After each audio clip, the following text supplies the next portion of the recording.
you said we can't change the past, but actually when I was learning this technique, my teacher, my mentor was always saying we can rewrite our past, but the way how we rewrite it, we actually shift the emotions there. So we actually release the negative emotions from the buried trauma, which is buried in the unconscious mind, and we release those negative emotions and we replace it with love, forgiveness, safety, and support during the release session. And that's when actually you kind of rewrite the narratives, you rewrite the energetical things which is there, so basically your emotions, because our emotions is the thing which doesn't allow us to forgive, and we need to forgive to actually let it go properly. I had some sessions recently when one of my clients said like, is it not enough just to let it go, just not thinking about it? And then I said, no, you need to forgive to actually detach emotionally from that situation.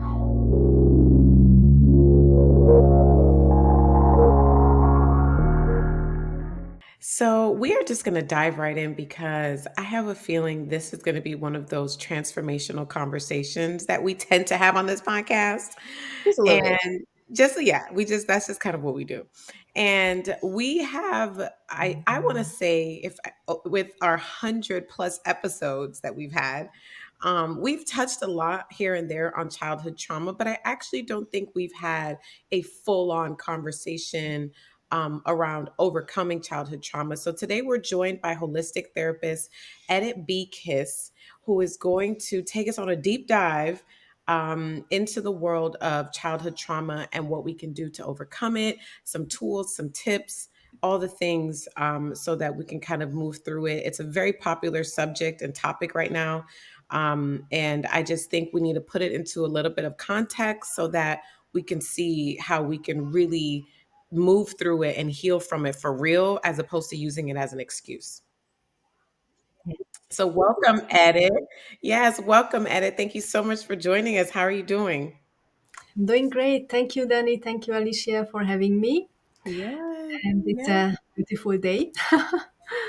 It is. It is. It's this conversation for me, especially when we're talking about childhood trauma. So many people, and this may sound careless and callous, but so many people use what happened to them in their childhood as the excuse for why they are the way they are, for what their current situation is.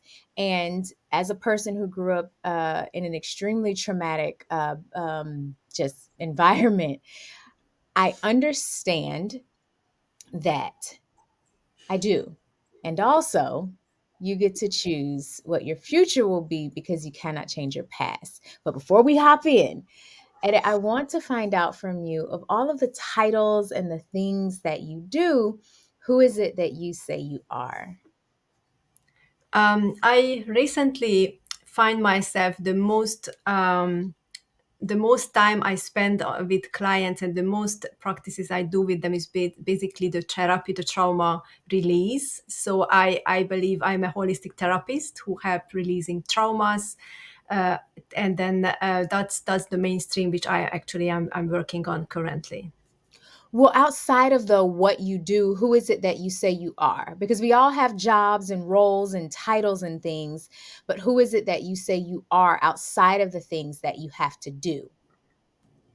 I'm a mother, first of all, and I believe that every mother is like it's a huge responsibility. So whoever is having children, it's a huge responsibility, and I respect every parents out there, who's taking this responsibility on because it's like helping someone to grow up and make sure that they are always fine, taken care of and loved. It's I think it's one of the biggest role out there. The biggest. It is the biggest. You are Yeah. literally creating and nurturing and raising humans that have to deal with other members of society. It's the most important role that we play. And I can't believe that people don't take it more seriously, which is why we end up with all this childhood trauma. Okay. That's gotta we be fucking these kids up. Okay.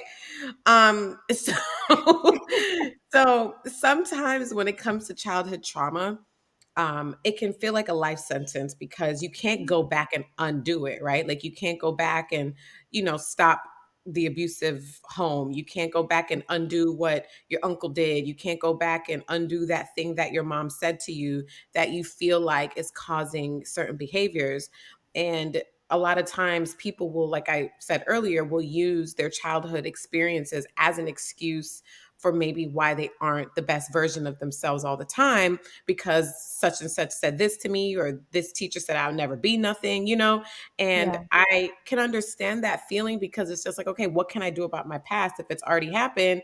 It's like, it is what it is. Like, this is just who I have to be now. So, what are some ways that people can begin to work through some of that trauma so that they can feel hopeful about who they can actually become? Yes, I truly understand these people because they don't have the solution. They believe they don't have the solution, and they don't know how to be different. They never taught how to deal with these things. They It's already a good thing that they are accepting themselves how they are. That's already a good thing, because some Mhm. people, even have self-love issues about themselves. And then the first thing is to accept yourself and have the awareness that you have things which is actually not that healthy, or you have some behavior which needs some working. You need to release those behaviors, or work on those behaviors to become a better person. That's awareness is already a huge thing in people, because some of them don't even care. They just being abusive, they just being in negative emotions, and they don't care. But the better person is like who's actually have the awareness and looking for solutions, but might don't find the right solutions.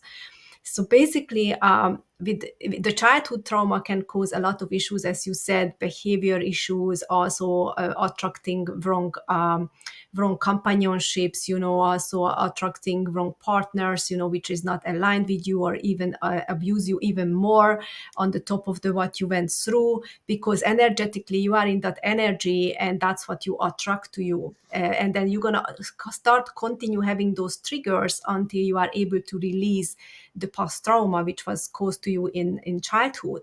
So the biggest thing what you can do is, actually, you said we can't change the past. But actually, when I was learning this technique, my teacher, my mentor was always saying we can rewrite our past.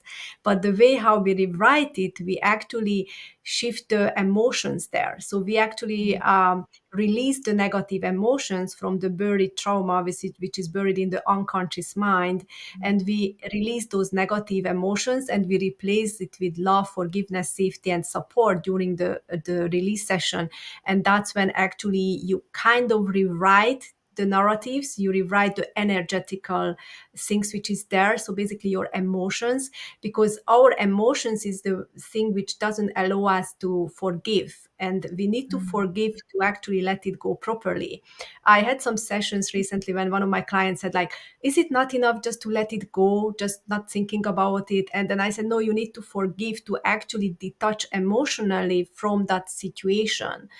And then I had another client who said to me, like, I still meet with the person daily who caused me childhood trauma, so how can I deal with that? And then I said, when you do this forgiveness, when you do this session, you release, then your perspective is also going to change about that person, and you won't look at the person the same way as before the session or the release. So it's gonna So then I have become. a question. Yes. I have a question then. So you just said something that, funny enough, I've been working on personally, because I now have to live with and face one of the people in my life who has caused quite a bit of trauma. And for me, when the situation initially was brought to me, I was adamant about, absolutely not. I will not. No, no, I will not go. It was literally like I had I a too, temper I tantrum. too, I too was in agreement with her in the absolutely not. Please don't, like, because of my awareness. Okay, so Yes, she, I co-signed the yes, hell to the no, to the no, no, no. yes. It Okay, was a hell no, we won't go type of a situation. And then it was literally, I was listening to one of my favorite podcasts, Spherical Luminosity, from Spherical Luminosity with Karen Chong. And I was listening to her about working through distortion patterns and healing and changing the frequency. And it was literally like a light, like a light switch just kind of flipped on. And I was flooded with so many feelings of forgiveness, not saying that the person was right in what they did, but knowing that for where I'm going, I can't also carry the weight of this anger, this frustration, this mistrust, this disdain, this disgust. I can't carry that because it's too heavy for where I'm going. And even if I touch on what I'm looking for or what I'm working towards, even if I touch it, I could literally feel in my body, like in my entire spirit, that I won't be able to keep it simply because I am holding so many bags. So there's nothing else can be piled on or come into my life because, like you were saying earlier, energetically, we are mismatched. So my question is how can folks harness that power of forgiveness to accelerate the healing? Because when I tell you, it was literally like a weight that was lifted off of me. And now when I am triggered again by that person, I'm able to tap into that forgiveness to remind myself that I don't live there anymore. As I'm not at that address. I'm not at the you're a fucked up individual type of address, or you're a piece of shit individual type of address. Now I'm at a you did the best you could with what you had, and you did not have and do not have the tools that I had, and you are additive in ways that do matter to me and that I do need. So I'm going to allow you to serve me in that way. You were unable to do it when I truly needed it, but now there are still ways in which you can be additive, and I'm going to allow you to serve in that capacity. So, how can folks harness that power of forgiveness to accelerate their own healing? So, as I said before, it's very much about perspective as well, and being resilient and mindful to understand that there is only three things you can control, and that's your thoughts, your emotions, and your actions. And if you get into a situation when you feeling negative emotions and you have like assumptions, negative assumptions, thoughts, then you need to control those, not to take wrong actions. And the wrong actions can be certain reactions towards triggers, or making decisions out of negative emotions, like from anger, and so on and so forth. So so how to get to that mindfulness state, and how to be resilient, and how to look at the things from a different perspective is basically to make sure that you are releasing those traumas on a proper way. So you need to go again into that memory, just for the time being of releasing the negative emotions. So basically the memories are buried in the unconscious mind, and then we are in our conscious awareness, we know about certain memories, and then we know those were traumatic, so we want to let them go, but it's difficult when you are in conscious state. So what I do with my clients, we go into transcendental state, we meditate first. So in the meditation we get into transcendental state, so then the unconscious mind is able to communicate with their conscious mind and bring in the memories which are actually related to their current situation or current issue. And when they go into that memory, they actually collect the negative emotions, and then we release those negative emotions through certain sentences. We let them go to the divine, to clear this up, and then we receive back the love, forgiveness, safety, and support. And then when we do this process with all the negative emotions which was experienced, then basically they feel a relief. They are able to let it go, and they are able to forgive. So this is the process I do with my clients. Is really profound, very profound. And even clients who did speaking therapy before for 10 years and they couldn't, let go, or they couldn't forgive, because that's just stirring up, the situation, but it's not allowing to closure. And then with this they actually were able to let it go completely and feel fulfilled, because many times they say that they feel like a void in their heart, or they feel like their heart is like a frozen, or is like a rock. They feel numb, they can't open their heart to for love, to feel love, or to give love, all of because of all of this betrayal. And that's what needs healing, to actually feel complete, to feel good about themselves as well, because the forgiveness is not just about the other person but about themselves as well, as you were explaining now, to actually not feeling guilt and ashamed about like what happened to you, because you feel like might it was your fault as well to get you into that situation, but you couldn't do better, right? Because you were a child, you didn't know how to actually handle that situation. So many times, even though they feel guilt and shame, that's also possible to release it and basically liberate people from these negative emotions which was happened in the past. Dating isn't trash, but how you date absolutely can be. For so many of us, we're dating people who we don't really like and who don't like us. We focus so much on being chosen that we don't take the time to actually honor our own wants, needs, and desires. We created the What Type of Data Are You quiz that not only shows you what type of data you are, but also shows you where to find your type. Are you a cautious clam? Are you a spontaneous stimulator? Or are you a luxury loving high ticket? Take the quiz to find out now and gain invaluable insights into your dating preferences at datingwellaf.com. The willingness to release it changes things. Like it truly does change things. Just that, hey, I can choose to hold this. And it was Sarah Blakely. I was at an event. We were hosting an event with a client of mine, and Sarah Blakely was telling us about how her best friend was killed in front of her. They were riding their bikes together, and a car hit her while they were riding their bikes, and she died. Her parents were getting a divorce at the same time, and on the day that her father left the house, he gave her a stack of cassette tapes. And the cassette tapes were called How to Be a No Limit Person. And when she said it, I wrote it down ferociously, like, oh no, I've got to, find this and play it for me too, because if it could help her overcome, that as a child, I want to see what it can do for me. And what she basically said is that in the book it highlighted and it said you get to be mad, angry, upset, irritated, heartbroken, traumatized by your life situations, and you get to stomp around and kick your feet and say this is some bullshit. You get to feel all of those emotions. There's nothing wrong with that. You get to feel that.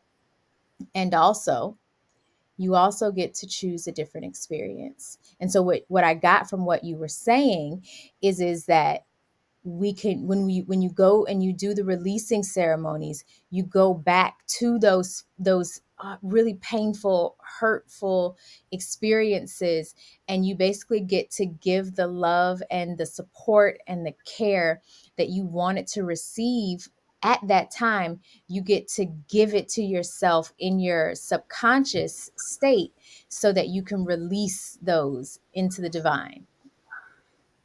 Yes, yes. And then you said it really right that we have to have the awareness first about whatever has happened, how we felt about it, and also to accept that actually those feelings, accepting those feelings, accepting what is happening to us. Acceptance is the first step also for the healing. When you accept your situations and then change the perspective and see that yes, I am the creator. I am actually the one who's making the decisions about, as I said, my thoughts, my emotions, and my actions, and I can actually change everything if I step up and do it differently. Yes. And then, so I wanted to kind of circle back a little bit because what about people who aren't as aware of the things that may be affecting them? Like, there are people who have experienced traumas that they have blocked out of their minds completely. Like, in order to protect themselves, they completely just act like their mind anyways behaves as if the incident never happened, and it gets buried so deep in their subconscious, and they just like carry on through life kind of like struggling through life, and they can't figure out why they are the way they are. They're like, okay, like I'm trying to get it together, I'm trying to get it right, but I just keep hitting a wall, I keep messing up, I keep going back to drugs, I keep going back to this person that abuses me, like you said, that those are some of the patterns. So what are some ways that childhood trauma can show up in your adult life that are a clear indication that it came from your childhood? Because there are different kind of traumas that come from different things, but what are like some telltale signs that, ooh, that was your childhood, as opposed to it being something maybe that happened later on?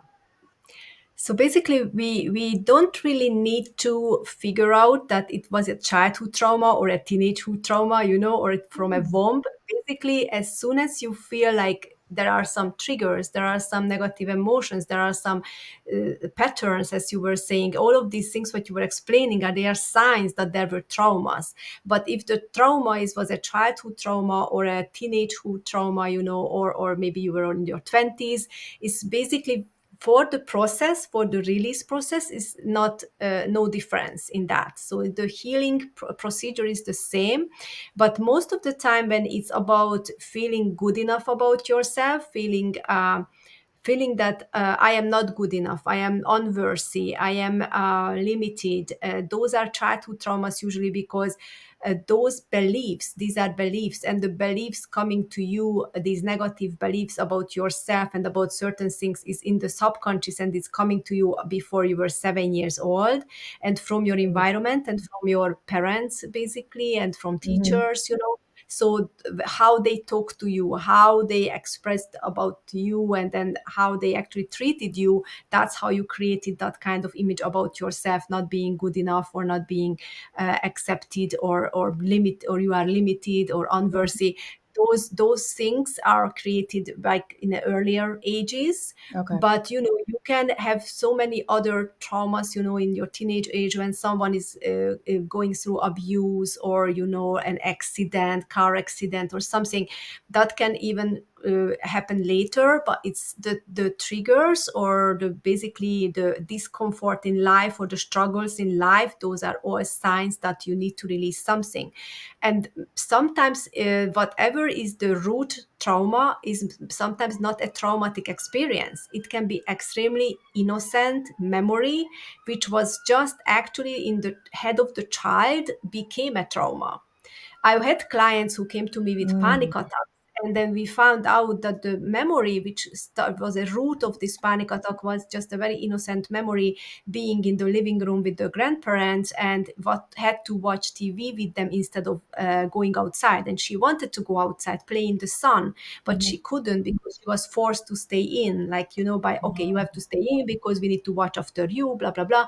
So, and then the child, she wasn't treated badly, she was just said, you need to stay in. So she started to have these negative emotions, being unsupported, being limited, being misunderstood, and all of these negative emotions created a traumatic experience. And then years later, when COVID happened, that was a next trigger, because she couldn't go Mhm. outside again. She felt again limited. She felt again, unsupported, because she had to be inside. And then now later on again, it's caused panic attacks. It's the same Is it thing. that? Are we that fragile? Like, is that Yeah. like that And then, sounds like, but girl? yeah, I mean, are we that fragile in that yeah, state that something so simple as your parents saying like, "Ah, no, you can't go outside," is yeah, creating panic attacks later? Like, is that yeah. Yeah, and then it's not just that. Then there was the COVID, then was other things. So it's like piling up one after the other, and then eventually it okay? becomes a disease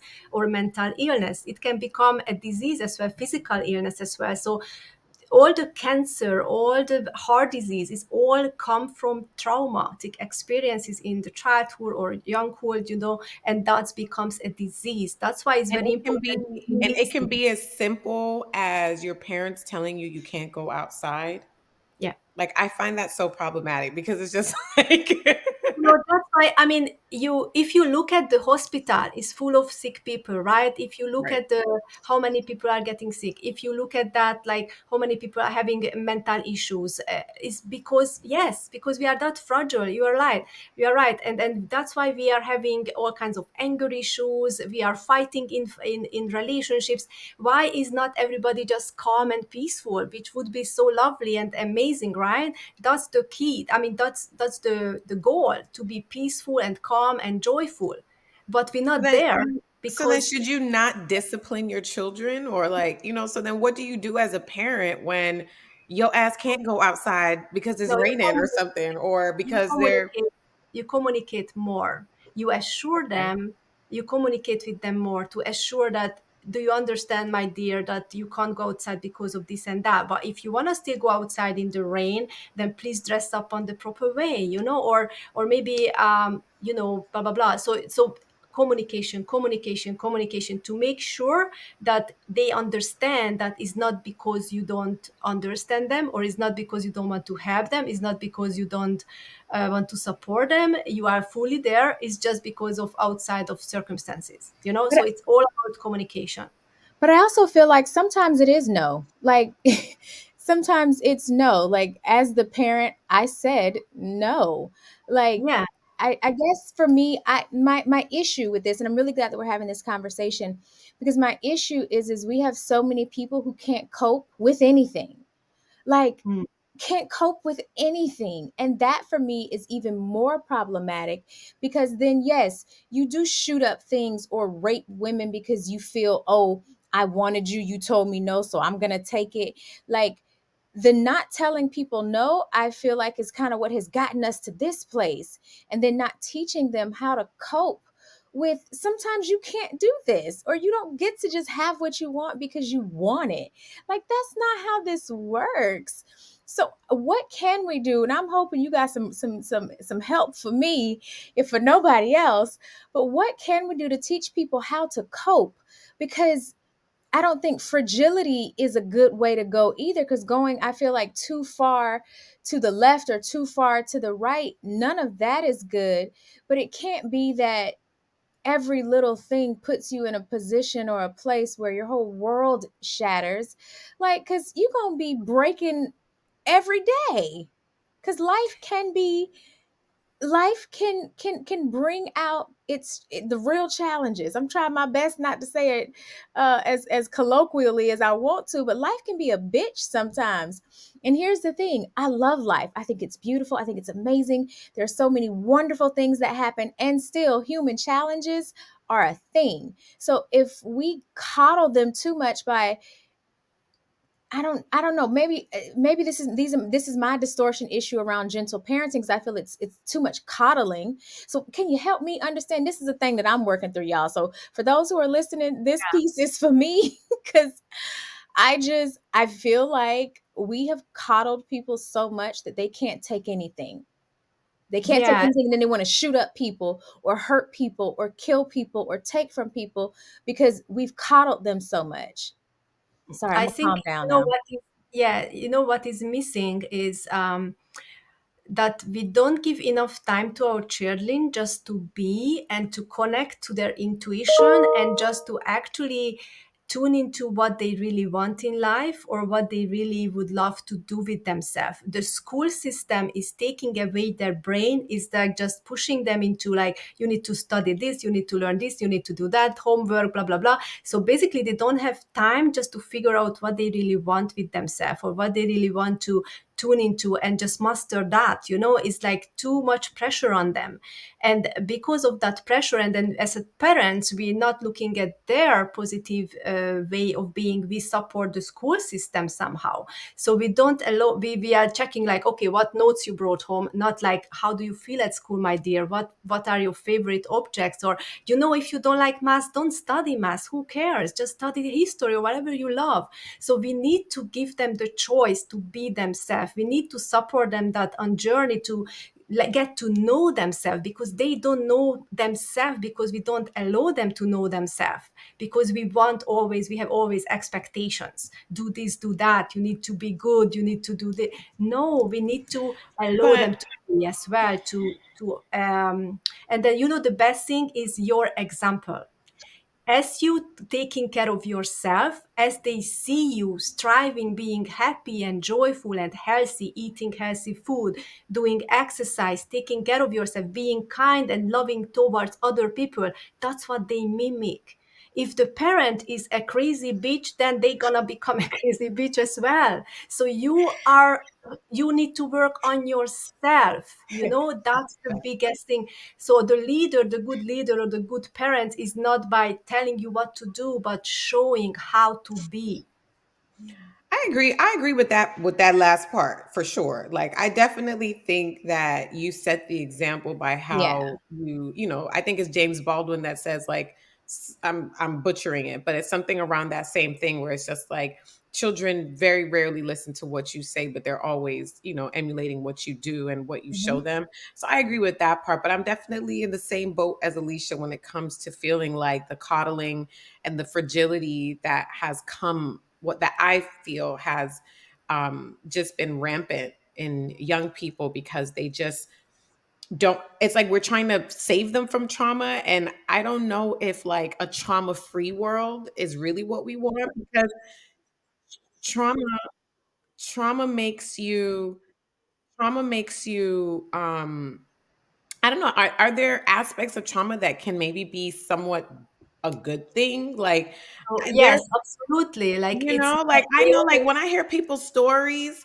and like the greats and like the people who really accomplished things in life, like they had pretty fucked up childhoods and they overcome. Like how do we still teach our children how to overcome adversity, how to cope, like Alicia said, how to be strong, how to deal with people who are not kind, how to push through, how to, you know what I mean? Like how, like life is gonna teach them one way or another. So it's just like, how do we give them the tools to navigate that, while also being that great example as often as we can be? Because I just don't know if zero trauma or continuing to protect children from any trauma at all. mm, We don't even want them to have adversity. We give them eighth place trophies.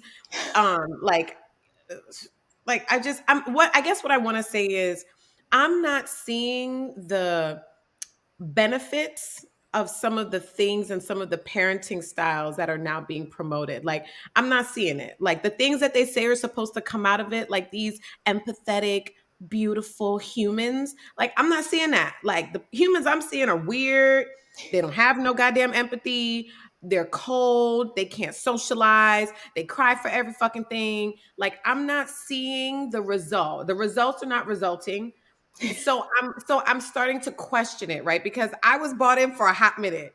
But then it's like I'm now seeing those children who were gentle parented, who were coddled, who were explained everything that you need to tell them, and you are this shining example. And then now they're in their teens and their 20s and they're having to be Baker acted because they can't function. They're having to be put on medication because they can't function. So I'm just like, I'm at a loss too.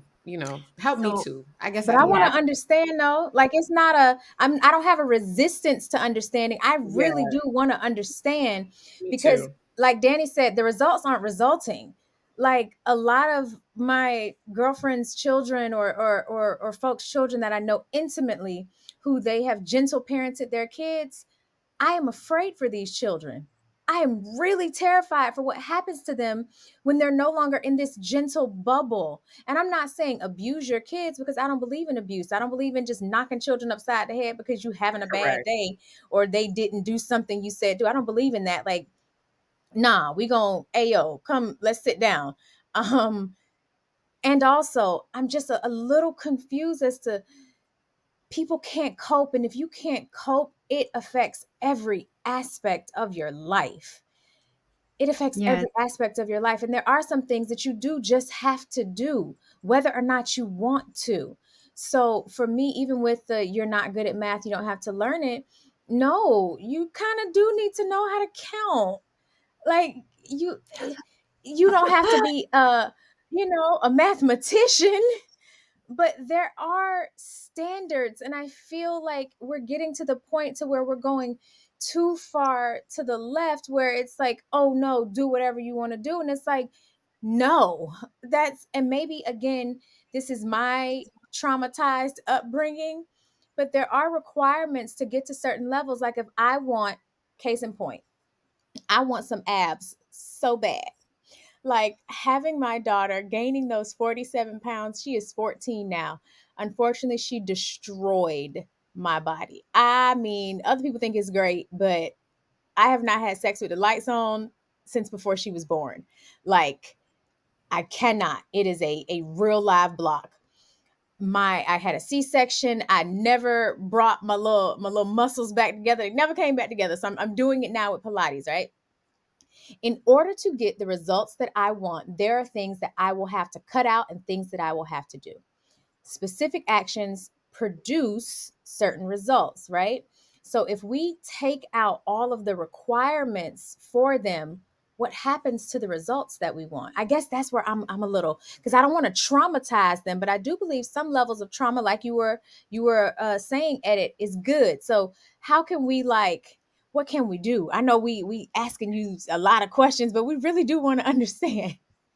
Yeah, so what I'm talking about is like that some trauma is good, that like we need to see good in everything. So why is a trauma is good? Because that actually helping you to grow, or helping you to have Yeah. new awareness or new perspective, Mm-hmm. or new way of being, because we don't want you to feel comfortable, right? You want to grow. So basically there is some time of your life when you are striving because everything is fine, but when the Mm-hmm. challenges are coming, or you got maybe sick, or you feel bad, or you got maybe overwhelmed or something, then that's we call the growth phase, when you need to actually rest, recuperate, analyze, adjust. Those are the times when you have some traumatic experiences or some triggers, that you Mm-hmm. use those times to adjust yourself, to analyze the situation, to actually allow yourself to be, and just allow to accept the situation while you are working on it to get out of it.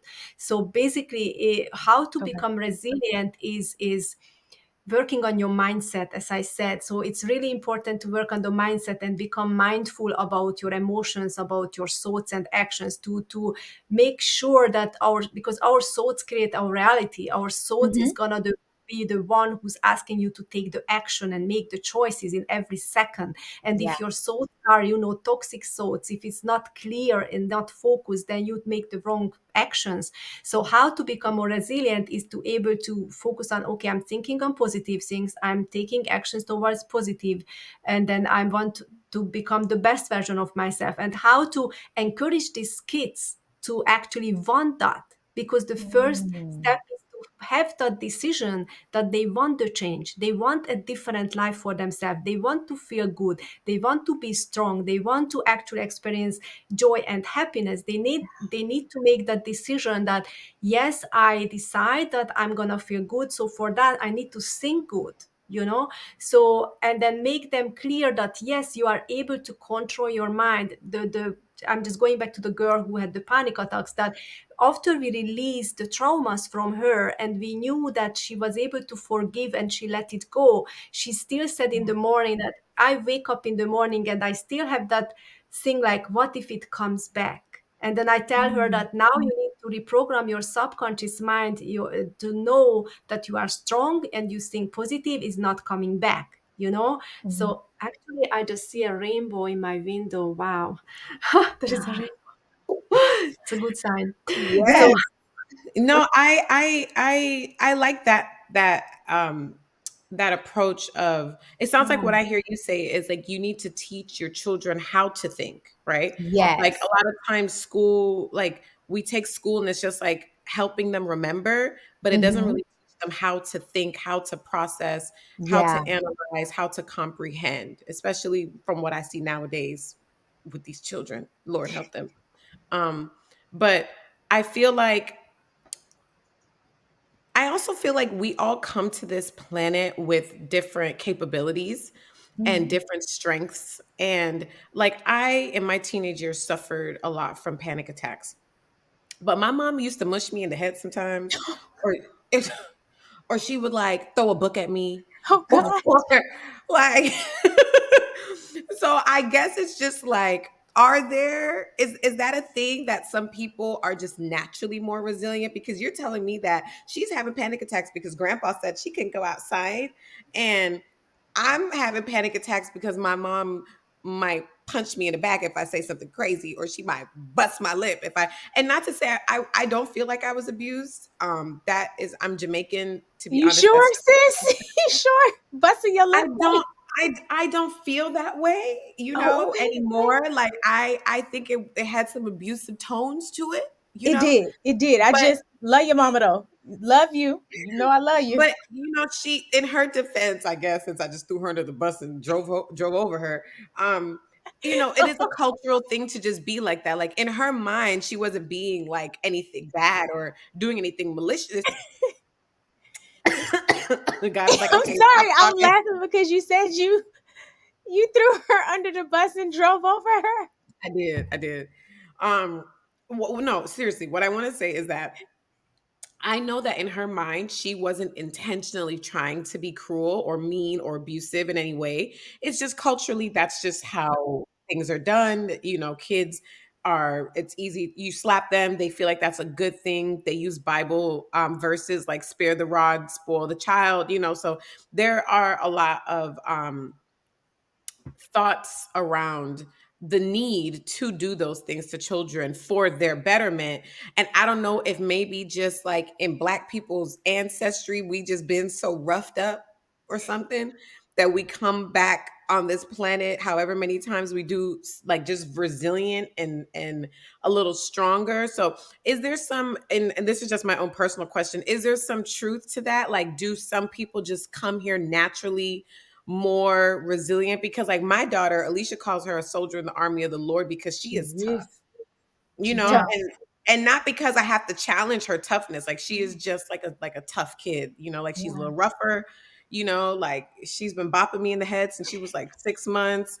Like we have to, like, there are things that she does that I know she wasn't taught or she doesn't see Mhm. it, and she's just naturally like that. So yeah, that's Yeah. my question. Are there some souls, some people who come here naturally more resistant, more resilient to adversity and trauma?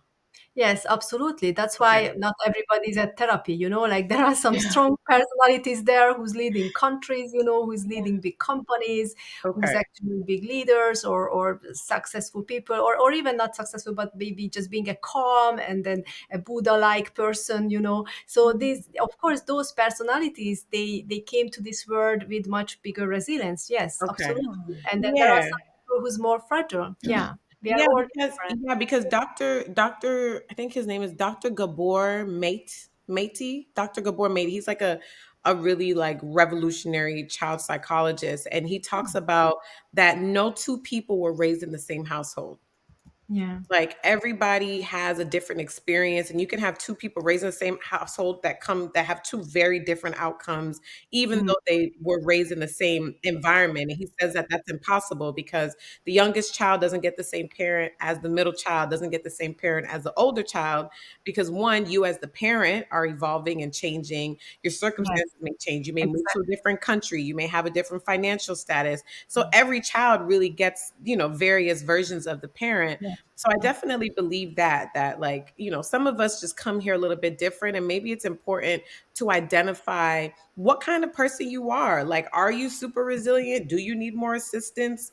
Do you need therapy? Like, you don't have, I think sometimes like we're pooling everyone together, like, oh, we all have trauma, so we all need to do this kind of work.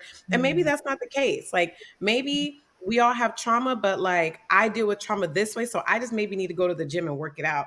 You have trauma, you can't really deal with it. You get tempted to go to drugs. Maybe you need to go sit on somebody's couch and talk to them. Maybe you need to go to drug prevention meetings, and maybe not taking such a cookie cutter approach of everybody go to therapy because we're all fucked up. Oh. Based on what I've learned from you is like maybe some of us deal with things differently, and there should be different approaches to how we deal with our trauma. Did I hear that correctly? Yes, but I would also say that if you struggle with negative emotions, like with triggers daily, then that is a sign you need trauma healing. Yes, Okay. so Mm. definitely. Okay. Okay. I like that. If you going, if you're getting into that rabbit hole daily, or if you get like negative, you feel like rage, you feel anger, Mm. you feel like certain news, you watch the news Okay. and then you feel like crying on it, or like if you have like all kinds of negative emotions coming up because of some news hitting you or some thoughts coming up, Mm. sometimes we are our worst enemy and we creating our stories in our Yeah. head, assumptions, and we actually having negative emotions for that. So that has a route to clear basically.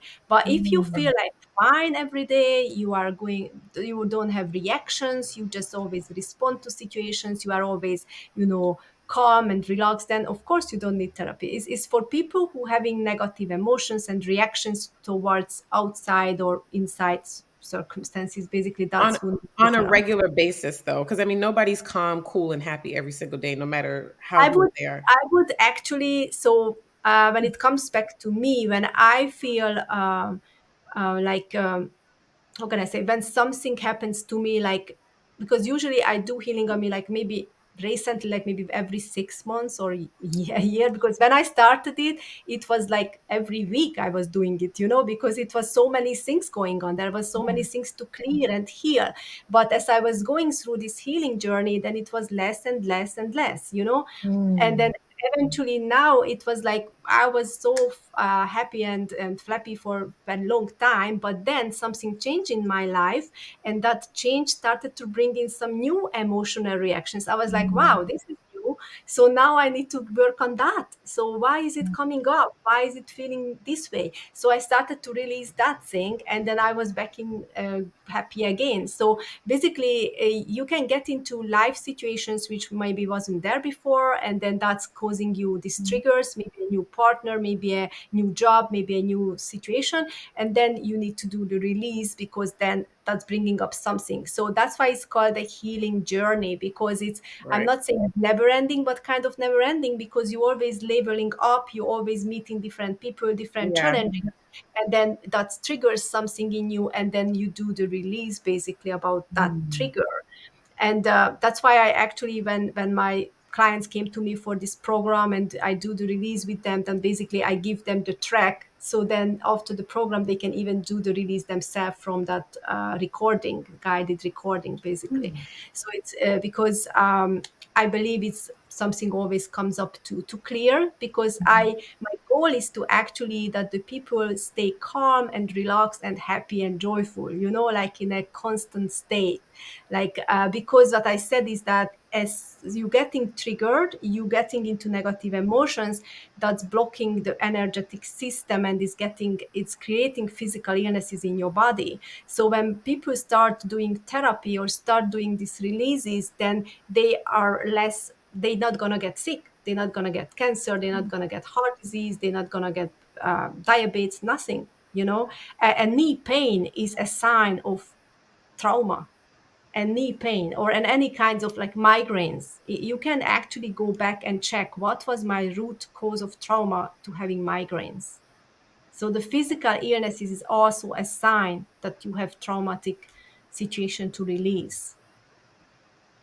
Yeah. So I believe there's so much value in that, especially to when the emotions are so thick and so heavy. It causes, even though it's a feeling, it causes an external. It literally materializes in the external, in the physical. My sister, Yeah. we were riding skates. I love to skate, and she was having just the biggest challenge. She had so many powerful emotions around, oh my God, I'm gonna fall. Oh my God, I'm gonna fall. This is gonna end badly. I'm gonna fall. I'm gonna fall. I'm gonna fall. She literally, in a matter of moments, materialized that she fell, broke her ankle in 5 different places, because the emotion was so strong and so heavy and so charged around what she was experiencing. And so, for so many adults, that is a thing. I mean, not just adults, kids too, but particularly for adults, because they usually know how to harness emotions a little bit better than children. Children don't know how to harness them. They just rah, just, splatter them all over the wall. But adults, they can harness them, kind of pull all the emotions into a big old ball, and then it implodes or explodes on their reality. So, how can we, because I know you said we can only control three things: our thoughts, our emotions, and our actions. So, how can we learn to take responsibility for our actions when we're triggered while still honoring the pieces and parts of ourselves that do feel unheard, that do feel unloved, that do feel scared or worried because of what we may have experienced in our childhood?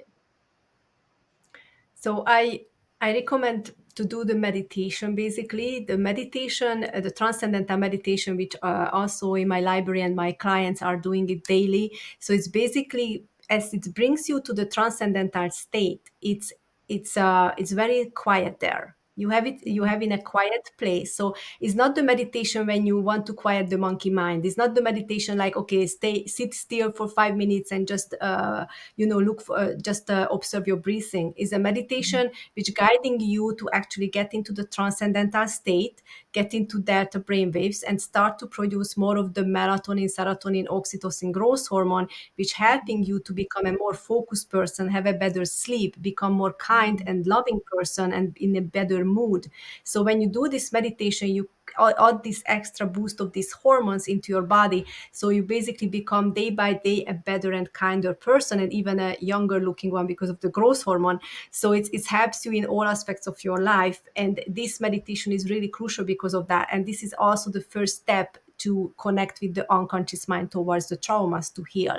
So this is a very good exercise to do. I have it actually free on my YouTube channel, so people can actually start this meditation from there daily to see how they improve in their behavior. And then when we also talk about like how to be more resilient, I would also suggest to watch about like what we eat. The diet is really important, like also the vitamins you take. Do you have enough nutrients in yourself? For example, the people who comes to me with anxiety and stress or panic attacks, sometimes they are vegan or vegetarian and don't have enough iron. The iron deficiency in women is causing anxiety and stress. So it's a really good thing to get a blood test, and start taking more, meat or some iron, Interesting. extra iron. Or also the vitamin B is really important, the Yeah. vitamin B complex, for the same reason. To get every day the vitamin B is very important, and you're going to feel much more happy and better mood when you start taking these nutrients and vitamins every day in your life. And the other thing about the exercise, to have a good exercise regime, so you are physically stronger and also mentally stronger. Because of that, you feel more capable of doing things because you don't have fatigue, you are not tired, all of these things. So just really changing basic things in your lifestyle is also helping your mental health a lot and becoming more resilient. And another thing I wanted to add to the when you guys were talking about the young adults, like how they tackle with life, and then how sometimes they feel that they need to drink alcohol or take drugs and so on and so forth. And why is that? So basically, before you reach 26, the age 26, your frontal lobe of your brain is not completely developed. And what is happening Yeah. is that they are more acting from their emotions, and they are more emotionally driven than mind driven. So Mhm. when this frontal lobe is not fully developed, they are not able to analyze the data and information what is coming towards them the same way as an adult. So we sometimes things like, oh, you are 18, you can leave alone now, and then you can do whatever you want, you are an adult on paper, or 21, you are an adult on paper, just do whatever you want, but they are still struggling to make the right decisions. So they need support, and they need the guidance of adult people until they reach 26, about making life changing decisions, like where to live, who to marry, what job to take. So be there as an adult and support your child until they reach at least 26, Wow. and don't look at them like they are ready for life. No, they That need your support. Otherwise, they're gonna turn to alcohol or drugs or other things because they feel lost. These Yeah. people, like between okay. 18 and 26, they are the one who needs a lot of support, because we Yes. threw them out there, to life, but they need still a lot of support. They are still acting from emotions. They don't have still the right conscious brain capacity, basically. I Wow, can agree with that. yeah, I can agree with that. I think I could be wrong, but I love a statistic, but I think the majority of mass shooters in America are in that age group as well. Hmm. So I think that is so interesting. And there have been in the Black community a lot of debate around that very topic about, because we kind of have the mentality that you turn 18, get out my house. And we have seen over the generations how detrimental that has been to the Hmm. Black community, because Yeah. there's just not enough resource. You're already under resourced. You already don't have the access to certain things. And then you're kind of out there just struggling, Yeah. and it's just like, oh, you're 18, get out. So maybe we need to change the age, of adulthood to 26, because I so agree with that. I Yeah. definitely was, out in the streets early, and I was it out is early. very, yeah, we were out early, and even sending your children off to college to live on campus, like, and then just kind of being like, go live your life, and not really being there to guide them. And then also, because society has been like this for so long, we also believe that we're ready at 18 and 19 and Hmm. 21 to do all these things. And Yeah. then we don't want to hear nobody else. Like, we don't want to hear the adults in our life. We don't want to listen because we're grown, when really the mentality should be like, okay, now you've reached another level of, Your humanity, of journey. growth, of your journey, and I can maybe ease off a little bit, but I'm still going to be here to kind of help you navigate, as opposed to like this complete, laissez-faire, hands-off approach that we tend to take with young adults. I love that you said that. That's so, so powerful, and I hope that people take heed to that, because I feel like that could really change the game for some people, like setting them up for better lives if they had more elders and adults who have more experience to still Hmm. really be there in the car helping them navigate, as opposed to, kicking them out and telling them to figure it out and fend for themselves. I don't think that's working. Yeah. I always say, uh, I chose my daughter's father before my frontal lobe was developed, so it's not entirely my fault. He's an interesting character. Right? Like, no one should be having, like, now it's like, you have my brain going, like, no one should be having children before 26, it sounds like, in this day and age. Like, Or we just getting need to, married before or 26. You getting don't know who married. you are. Yeah. Yeah. Yeah. You still got your brain. Like, you do understand, like, your brain is not all the way there. Like, it's not all the way there. Like, it's not like, and they behave like that. We behave like that in our early 20s, late Yeah. teens. So I definitely want to talk more about that, and maybe in another conversation, just to kind of expound on how important it is to continue to support young adults, to kind of hopefully decrease some of that behavior that comes from lack of support. So we hope you guys love this conversation. We're done with all the heavy childhood trauma stuff, because I know this was a lot.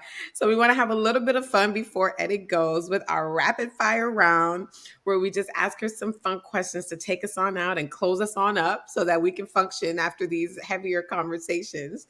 So the very first question, Eddie, and it's just going to be rapid fire. So it's the first thing that comes to your mind. Don't think about it. You have like 3 seconds. So the first one, Edit, is, what is your guilty pleasure? Hmm. No Ice thinking. cream. Ice cream was coming into my mind. Ooh. I What had some ice. flavor? What flavor? I am actually dairy free, so milk free, and I'm gluten free and sugar free. So I need to be very picky what ice cream I eat. Oh And wow. I have a favorite blend, like a favorite brand, which is actually not using just coconut sugar and then Oh. only like good ingredients, and coconut milk and so on and so forth. So I pick those kind of brands. But I love Okay. anything like chocolate or vanilla or fruits, pina Nice. colada, whatever. Ooh. I like mango gelato. That's like hands down my favorite. Mango gelato. Yeah. Mhm. So, what is something that you wish you were better at? Hmm. No thinking. It's interesting. Oh, maybe singing. Yeah, singing. because I have a kind of I can sing the notes, kind of, or I can copy like favorite songs, very nicely. Sometimes I send Mhm. songs to my boyfriend, so I sing Oh, him I learn the songs, which are like famous songs, and then I sing yeah. it, I record it, and then I send it. But I wish, to sing better. Oh, I love that. I love to Hey. sing too. It's such a joy. Yes, Danny's same an here. amazing singer. That's awesome. I love that. That's a great answer. And thank you, Alicia. What is the worst piece of advice you've ever gotten? Hmm. Or just stick to what you know, or stick to what to do. Ooh, We had that's a good one. we've had a podcast conversation around the devil. It's called the devil The I devil you know. know. The Yeah. devil you know. And it's about that, like this idea that you should just stick to the devil you know and don't take any chances because you don't know what's out there. Yeah, Mhm. that is pretty shitty advice. And then what would you say is the best compliment that you've ever gotten? um yeah, I always say when people tell me like you are crazy, yeah, that's the best compliment. Ooh, tell me more. I love that. Tell I me mean, more. because I always I'm a yes person, so when opportunity came to me, I always say yes. I always get into like great adventures, and then I always having ideas to conquer, or like to create in my life, or so I just having sometimes ideas I want to, explore, or adventures, or whatever. So when people tell me like, oh, you are crazy, then that's the biggest compliment. Yeah. So I'm not normal, like I'm so Yeah. You're out Yeah. there. against the grain. I Yeah. love that. That's right. It's nothing wrong being just a little delulu, a little cray cray. It makes for a fun time. Crazy people are a little fun. I like that. I Get like that. crazy. Get crazy. This level's crazy. Well, not Um psychotic, just crazy. So, Edit, where can our audience stay connected with you? Where can they work with you, even if you're still taking clients? How can they maybe tap in with you to maybe get help or just to, feel like you can guide them in some way? Yeah, so I have my website, which is my name, editbkis.com. I'm also on the Instagram, very active, so people can follow me there to see when I have like a free event coming up, or any other news about my project. So that's also editbkis on IG. I have my YouTube channel, as I mentioned, with free meditations. So if they click on playlist, there are a couple of meditations there, what they can do for anger management, or to manifest, something great in their life. So there is a couple of meditations there. So my YouTube channel is Magical Karma Priestess, and yeah, so basically those, and I would also love to actually give a gift to the audience. I have a 5 series masterclass what they can download for free. So I will provide you the links, guys, so they can actually, the Oh, listener, awesome. that masterclass. Awesome, awesome. We love that. Thank you so much for that. We can't wait to make sure we provide that free gift to our listeners. And you can stay connected with me everywhere at Alicia Reese, ALECHIA. You can stay connected with Triggered at Triggered AFPC. And you can also go to triggeredafpodcast.com to get all the deets and information for what we're doing, where we're going, and everything else. Danny? You can stay connected with me at the Danny Bordeaux. Bordeaux is BOURDEAU. We want to thank you again, Edit, for sharing with us and just giving us some real guidance when we're dealing with our childhood traumas. I hope this episode was as helpful for all of you as I know it was for me. Share with your friends, with your family members, with people you know have a lot of childhood trauma who may need some help. Okay, this is what this is for. We're trying to do this work together. We heal together so that we can really live a beautiful and full life.